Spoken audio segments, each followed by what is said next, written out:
Ako'y nagpapasalamat siyempre unang-una sa ating Panginoon na tayo ay malusog ang pangatawan. Siyempre sa ating pamilya, sa ating mga kasamahan sa barangay, ang mga kagawad, mga staff, at siyempre lalong-lalo na ang ating mga kabarangay na patuloy na sumusuporta sa ating adhikain na mapaganda ang buong Barangay 73, at sana mas marami pa tayo pagsasama ng mahaba para nasa gayon marami pa tayong matulungan sa buong Barangay 73. Sa mga dumalo at tumulong,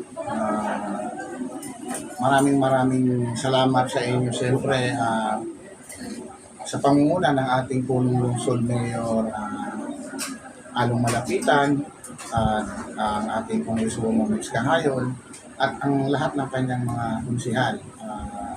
Maraming salamat sa inyo. Magandang gabi at maraming salamat.